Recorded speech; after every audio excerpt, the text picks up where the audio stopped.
guys, welcome to the second part of this week's Coffin Hero Show, taking you through new single issues into the store this week. Usual mix of DC, Marvel, Indie and variant covers.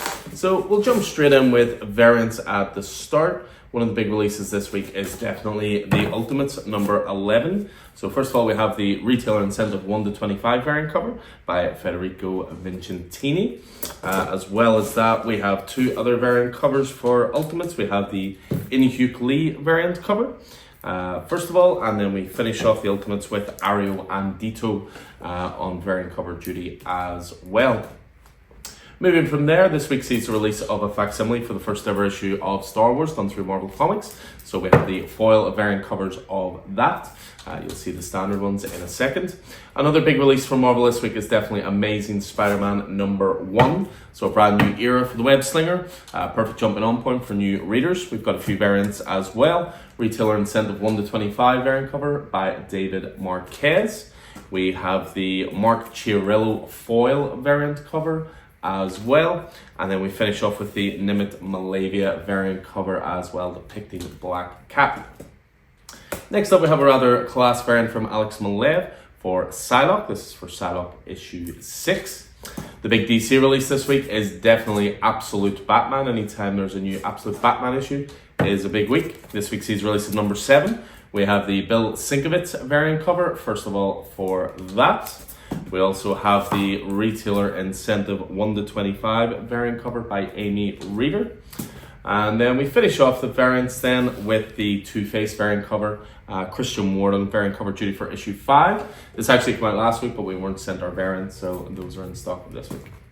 So from variants on to the traditional single issues, and this week we start with the indie. First of all, we have Adventure Time number 1. So again, brand new jumping on point for Adventure Time, always one of the most asked after titles in store.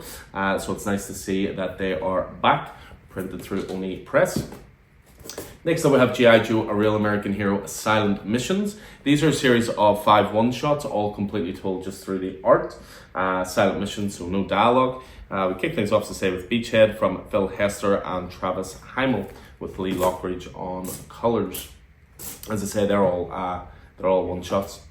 Next up from Dark Horse Comics, we have The Great British Bake Off, Kill or Be Quilt. Must admit, don't know an awful lot about this. I think it is a sequel. I think they did Great British Bake Off before, but the subtitle is a new one, so I think it's horror mixed with cooking. You know, natural bedfellows after all. Next up, we have a new Spawn book, which is Spawn Black Ritual, the book of MYX, so a Spawn Universe title. It's issue 1 of 7. So again, jumping on point there for anybody who wants to get into that. And then a couple more indie to finish off with. We have TMNT Night Watcher, we're as far now as issue 7. Junie Ba continuing on that. We have a new release this week from Miller World, Vatican City. This is awesome. Written by Mark Miller, art by Per Baird. We were lucky enough to get an advanced copy of it and get a read through it. Horror, vampires take over the earth. The only sacred ground is Vatican City. Really class art, fun concept. Just lots of fun, full stop. Next up, we have Walking Dead Deluxe. So we're as far now as issue 110. And we finish off, we got a wee restock of We're Taking Everyone Down With Us from Matthew Rosenberg and Stefano Landini. So on to Marvel. So we have Alien Paradiso issue 5. So this is the final issue of the Alien Paradiso mini-series. I'd mentioned before, new Amazing Spider-Man number 1 this week. So Joe Kelly writing, Pepe Larraz on art, as well as John Romita Jr. So oversized issue, beautiful fold-around cover. Highly recommended if you want to jump into Spidey. You know, the last series obviously ran to like 70 issues, so jumping on points are always difficult. So brand new number 1's always the perfect point. Next up, we have Daredevil number 20, Saladin Ahmed continuing on. John Romita Jr. on covers there, a familiar looking suit for any Daredevil fans. We have Doctor Strange of Asgard, we're issue 2 now. Derek Landy writing and Carlos Magno on art. We have Laura Kinney, Wolverine. Erica Schultz continuing to write this class Laura Kinney title. We got some restocks in from Marvel Rivals, sold very, very well last week. Just a one-shot book, but with an in-game code for the game as well. We have Phoenix number 10. Stephanie Phillips continues on with the Phoenix title. Star Wars number 1, as I say, that is a facsimile of the first ever Star Wars book released through Marvel Comics. Fabulous first issue. Speaking of Star Wars, we have Jedi Knights issue 2, Enter Atha Prime. So the first issue of this was great. It's an era of Star Wars that I'm a fan of. So this is a really cool title, full stop.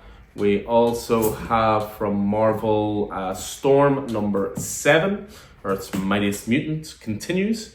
Also celebrating 50 years of the character. We have the Ultimates number 11. So we're pretty much in a situation now when it comes to Ultimate titles and Absolute titles. There's at least one a week. So if you're into this universe, it's a really, really good time for it. So yeah, Dennis Camp and Juan Frigeri there. And we finish off Marvel with Uncanny X-Men issue 13, Gail Simone, David Marquez. Next up, as I say, we have Absolute Batman number 7. So again, bit of a jumping on point this one, because issue 7 started a new story arc focusing on the Mr. Freeze of the Absolute Universe, but also the trade paperback that's been solicited will be issues 1 to 6. So if you want to jump in here, you can then certainly go back, and once the collection comes out, you'll be fully up to date. Guest artist for this one, Marcus Martin. Brilliant issue. It's Snyder back in his horror wheelhouse, which is never a bad thing. Next up, we have Superman Action Comics. So G. Willow Wilson continuing on in this. So Arctic Assault issue 1085.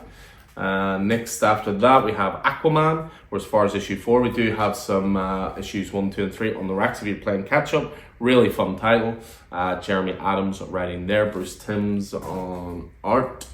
We have Batman and Robin. Phil Kennedy Johnson continues on probably the most underrated Batman title at the moment. Really, really enjoying this. I should say, I think it's John. It's John Timms on art for Aquaman. John Timms, not Bruce Timms. Bruce Timms is a little more Batman animated series-y. Next up, Batman Dark Patterns, issue 5, The Voice of the Tower, so part 2 of 3 of the second Dark Patterns case. Dan Waters continuing to write there, Hayden Sherman on art. We have Green Lantern Corps, issue 3. Again, I've been singing the praises of issues 1 and 2 so far. Great book so far. Jeremy Adams again writing there. What else do I have from DC then to finish off? We have a facsimile for Superman issue 233. It's down here as number 1. But yeah, that classic Neil Adams cover. So facsimile there. And that and then just a little restock of Two-Face number 5, again some issues we were owed. So yeah, that is it for this week. We are setting up for, there is a bit of a Superman day, not this Saturday but next Saturday. We'll be doing discounts across the Superman range, loads of back issues, we'll be pricing those down as well. There's going to be free issues on the day. So yeah, that's not this Saturday but the following Saturday, so we'll put more up about that next week as well. Also, Free Comic Book Day is coming up soon for Saturday in May. The stock has started to arrive to us. So again, there'll be tons of discount on the day for that. So definitely keep an eye out for Free Comic Book Day. Other than that, I'll look forward to hopefully seeing you in the store throughout the week. Hope this proved useful as ever, guys. Until I see you next, take it easy.